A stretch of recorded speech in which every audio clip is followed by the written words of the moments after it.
να μιλάμε για Παναθηναϊκό, γιατί μιλάμε για μια τεράστια ομάδα στην Ελλάδα τουλάχιστον και στην Ευρώπη και παντού. Αν λείπει ο Κατσουράνης, ο Καραγκούνης και ο Λέτο, πέστε μου ποιο Παναθηναϊκός υπάρχει. Δηλαδή είναι τραγικό. Εγώ μιλάω έτσι γιατί έτσι έχω μάθει. Μπορεί να είμαι προπονητής, έτσι έχω μάθει σε όλη μου τη ζωή.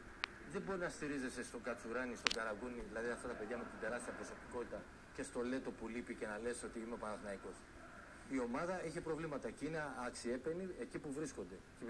Και πρέπει να τους πούμε και συγχαρητήρια τους παίκτες. Έχουν κάνει τρομερή προσπάθεια και στον προπονητή. Και εκεί που βρέθηκαν, αλλά δεν άξιζε να είναι εκεί. Αυτό λέμε. Εγώ θυμάμαι τον μάτς με τον Μπάουκ που μείναμε όλοι άφωνοι στην Τούμπα. Από τότε δεν υπήρξε μάτς που να πήρε ο Παναθηναϊκός εύκολα και να πες ότι είναι ο Παναθηναϊκός που κέρδιζε εύκολα τα μάτς. Και να βλέπουμε τα πλάνα τώρα, Βαγγέλη. Όλες οι φάσεις είναι για την ΑΕΚ. Είδαμε και το δοκάρι προηγουμένως σε μια κόντρα στο σου του Σιαλμά που κόντραρε στο Μαρίνο και χτύπησε στο οριζόντιο δοκάρι. Εδώ είναι η πρώτη φάση ουσιαστικά του Παναθηναϊκού στο 23ο λεπτό από κόντρα και αυτή. Εδώ Ζέκα. Και εδώ βλέπετε χαρακτηριστικά την αδράνεια των παικτών του Παναθηναϊκού. Γύρισμα προς τα πίσω, ένας αφήνει στον άλλον, ο Γκέρσμιτ στο Καντέ. Παραλίγο να δεχτεί εδώ νωρίς τον γκολ. Είχε πρόβλημα τις τελευταίες στιγμές με το Σαριέγκη, έτσι. Βεβαίως. Εδώ, τη φάση εδώ κοιτάξτε. Όπως και η ΑΕΚ με το Δέλα. Εδώ κοιτάξτε. Ολιγορία, έλλειψη καθαρού μυαλού. Σέντρα στο 46ο ουσιαστικά λεπτό.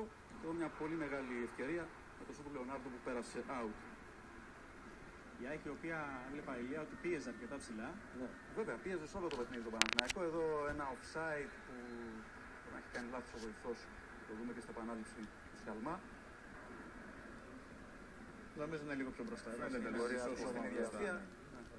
Όταν πρόκειται για τόσο λίγο, τότε δεν χρειάζεται να του βάζουμε στο απόσπασμα. Έχουμε περάσει το δεύτερο ημίχρονο. Χριστοδουλόπουλος για τον Ζέκα θα γυρίσει πίσω στον Κατσουράνη. Ένα σουτ στα χέρια του Κωνσταντόπουλου με διπλή προσπάθεια. Υπήρξε κιόλας. Ο Παναθηναϊκός ουσιαστικά δεν πήρε βοήθεια ούτε από Κουίνς ούτε από Ζέκα στο σημερινό παιχνίδι από τους παραγωγικούς του παίκτες. Μου έκανε εντύπωση, δεν έκανε πολύ στο μάτς. Φάουλ του Λεωνάρντο. Ο Κανέζος μάλλον το έχει με την ΑΕΚ, έτσι. Ναι, και στο μάτς του Κυπέλου βέβαια ήταν ο μοίραιος παίκτης από πολύ μακριά όταν είχε δεχτεί ένα γκολ. Εδώ έσκασε μπάλα μπροστά του. Και θα δούμε, δεν ξέρω κατά πόσον επηρεάζει τη φάση. Ο Καφές που ήταν offside, θα το δούμε αυτό. Λεωνάρντο πάντα επικίνδυνος σε εκτελέσεις φάουλ. Εξαιρετική εκτέλεση. Αν είναι offside λέει, επηρεάζει γιατί πολύ απλά κινείται προς τα περνάει από μπροστά από τον ρωτοφύλακα και μένει σταθερός ο Καρνέζης, δεν κάνει την προσπάθεια όπως θα την έκανε ίσως. Όμως η εκτέλεση του Λεωνάρντο είναι πολύ καλή. Εξαιρετική όπως. Ναι, αυτοί οι παίκτες έχουν την δυνατότητα με το αντίθετο πόδι και η δεξιοπόδια από την αριστερή πλευρά και η αριστεροπόδια από τη δεξιά. Εδώ στην αρχή της φάσης είναι offside και οι δύο παίκτες της ΑΕΚ. Και περνάει από μπροστά ο Καφές, είναι offside βέβαια. Σκεπτικός εδώ ο Φερέιρα. Ο Μαρίνος μια σέντρα στο 61ο λεπτό. Εδώ είναι η φάση του Χριστοδουλόπουλου που ζητάει πέναλτι από τον Γεωργία και φαίνεται ότι έχει δίκιο. Η πλάκα είναι ότι ο Κοντοής που δεν είναι στη φάση πηγαίνει πάνω στο Χριστοδουλόπουλο. Στη φάση είναι ο Γεωργίας. Ξανά εδώ τον κρατάει σαφέστατα. Και εδώ από κοντά θα το δούμε πολύ καλύτερα. Τον έχει πάρει αγκαλιά, τον έχει κάτω. Θα έπρεπε να δώσει πέναλτι. Και εδώ έχει γίνει η ίδια αλλαγή του Καραγκούνη με τον Μαρίνο. Έχει βρεθεί με τρεις παίκτες μόνο στην άμυνα ο Παναθηναϊκός. Ο Μπιέρσμερ έκανε το λάθος. Ο Λαναρίδης συνδυάστηκε με τον Λαγό. Λασέ. Είχε μπει ελάχιστα χρόνο πριν. Και 2-0. Μόλις είχε μπει σαν αλλαγή, η πρώτη επαφή με την μπάλα ήταν ο Λαναρίδης. Θα δούμε από τη κάμερα πίσω από το τέρμα το λάθος μαρκάρισμα του Μπιέρσμερ που ουσιαστικά κλωτσάει τον Λιμπερόπουλο για αυτόν τον Λαναρίδη να περάσει. Ναι. Πάντως, Βαγγέλη Βλάχο, αυτό που βλέπω εγώ είναι πως η ΑΕΚ επενδύει θέλοντας και μη πλέον σε νεαρά παιδιά. Και σε ένα σημείο κάνει και ο ΠΑΟΚ είναι στο μόνο θετικό που βγαίνει. Κάνει και σε μεγαλύτερο βαθμό τα δείγμα. Αφού τόσα προβλήματα που έχει η ομάδα, δηλαδή ποιος θα κατηγορήσει. Εδώ είσοδος του Σωτηρινίνη με τις επιλογές του ανέβαζε περισσότερα νέα παιδιά. Πάντως έχει ρισκάρει ο Κωστέλογλου και έχει βγάλει 2-3 παιδιά τα οποία νομίζω έχουν όλο το μέλλον μπροστά του. Ρισκάρει δεν το λέω από τον Βαγγέλη γιατί ουσιαστικά υποχρεούται πλέον να το κάνει. Και υποχρεούται. Κάνει φιλοτιμία ανάγκη. Σωστό. Τελευταία ευκαιρία του αγώνα για την ΑΕΚ στις καθυστερήσεις. Είδαμε προηγουμένως και τον Νίνη να επανεμφανίζεται στην 11η του Παναθηναϊκού στρα από πολλούς μήνες, 6-7 μήνες. Είχε παίξει την πρώτη αγώνα, είχε βάλει και γκολ. Ναι. Από τότε έχει να παίξει. Αυτό που μου έκανε εντύπωση, Βαγγέλη Λάχου, και ήθελα να σε ρωτήσω για την ψυχολογία του Παναθηναϊκού στο παιχνίδι. Βλέπουμε τους ακραίους και τον Χριστοδουλόπουλο και τον Κουίνση και τον Ζέκα πολλές φορές. Δεν πήγαιναν στο ένας εναντίον ενός. Κανείς. Δεν θυμάμαι ούτε μία φάση, επειδή προλάβατε κλπ. Δεν θυμάμαι μια φάση να πέρασε αντίπαλο, back, ένας από αυτούς τους τρεις που ανέφερες. Δηλαδή, κανείς. Ούτε καν ο Κουίνση που συνέχισε να δομηθεί. Αυτός δεν υπήρχε πουθενά. Δηλαδή, νομίζω ότι δεν υπήρχε πουθενά, ναι. Αν εξαιρέσει κανείς την παρουσία του Κατσουράνη και κάπως ο Χριστοδουλόπουλος, ο οποίος πάλευε, αλλά δεν μπορούσε να κάνει τίποτα, ήταν πολύ μόνος του, δεν είχες να δεις τίποτα από τον Παναθηναϊκό. Εάν δεν ήξερες ότι ο Παναθηναϊκός ήταν αυτός που φόραγε τα πράσινα και τα φόραγε, ξέρω, η ΑΕΚ, αυτή ήταν που έδειχνε ότι είχε μεγαλύτερη ανάγκη τους βαθμούς για να πάει στο ντέρμπι που έρχεται την Κυριακή που θα κρίνει το πρωταθλητή. Που τον έκρινε, τελείωσε σήμερα. Αυτή είναι η γνώμη μου και δεν την αλλάζω. Λοιπόν, η ΑΕΚ είχε πάθος, είχε δύναμη από το πρώτο λεπτό, όπως είπε ο συναδελφός σας.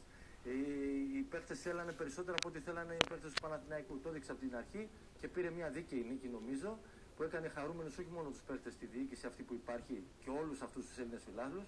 Που και εγώ από την δικιά μου πλευρά πιστεύω ότι τους γέμισε χαρά και μακάρι να ευαισθητοποιήσει και όλους αυτούς τους πλούσιους αεξίδες, αυτούς που μπορούν να βοηθήσουν αυτό το σύλλογο το μεγάλο, με αυτή τη μεγάλη ιστορία και με τη μεγάλη ταυτότητα, να την βοηθήσουν να βγει από το αδιέξοδο. Είναι τραγική εικόνα που παρουσιάζει σε αυτό το τομέα και μακάρι να βρεθεί κάποιο.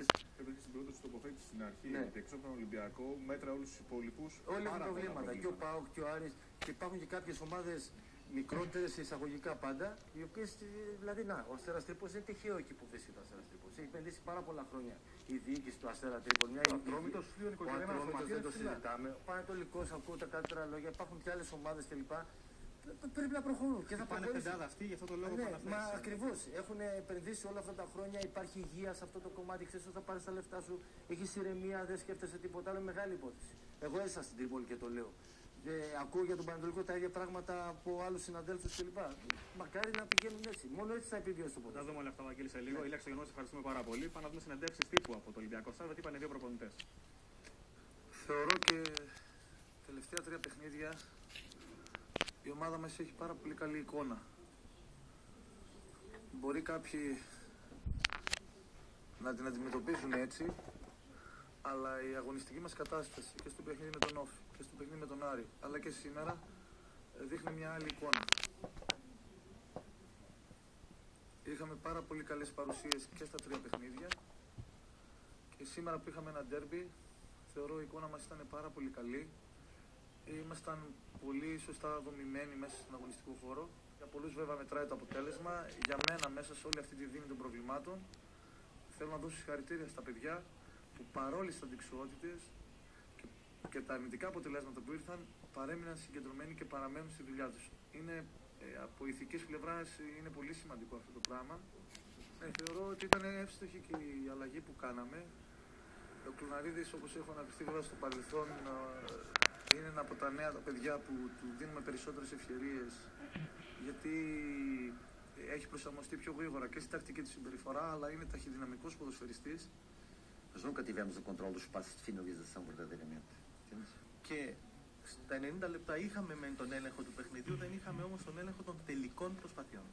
Το πρώτο γκολ ήταν ένα γκολ το οποίο έγινε με απευθείας βολή. Είναι δύσκολο στην ομάδα του Παναθηναϊκού να δέχεται τέτοια γκολ. O Barcelona, nem o Real Madrid, nem o Manchester City, ninguém consegue. Καμία ομάδα δεν μπορεί να διατηρήσει ένα υψηλό επίπεδο σε όλη τη χρονιά. Δεν το καταφέρνει ούτε η Μπαρτσελώνα, ούτε η Real Madrid, ούτε καμία ομάδα. A primeira vez que não marcamos gols neste campeonato. Πρώτη φορά που δεν πετύχαμε, που δεν σημειώσαμε γκολ σε αυτό το πρωτάθλημα ήταν με τον Λεβαδιακό. A segunda vez que não marcamos gols neste campeonato. Η δεύτερη φορά στο ίδιο πρωτάθλημα ήταν με τον ΠΑΟΚ. A terceira vez que não marcamos gols neste campeonato foi com a EK e as 3 vezes perdemos. Η τρίτη φορά που δεν σημειώσαμε γκολ ήταν σήμερα με την ΑΕΚ και τις 3 φορές χάσαμε. Λοιπόν, το ρεπορτάζ από το ΑΚΑ από το μεγάλο ντέρμπι ΑΕΚ Παναθηναϊκός δεν τελείωσε. Σε λίγο επιστρέφουμε πάλι εδώ. Πάμε σε μερικές διαφημίσεις και όταν γυρίσουμε με Βαγγέλη Βλάχο, πάντα εδώ μαζί μας. Μεγάλες νίκες για Αστέρα, στην Τούμπα αλλά και Ατρόμητο και βέβαια όλα τα υπόλοιπα μάτς αγωνιστικής. Επιστρέφουμε σε λίγο.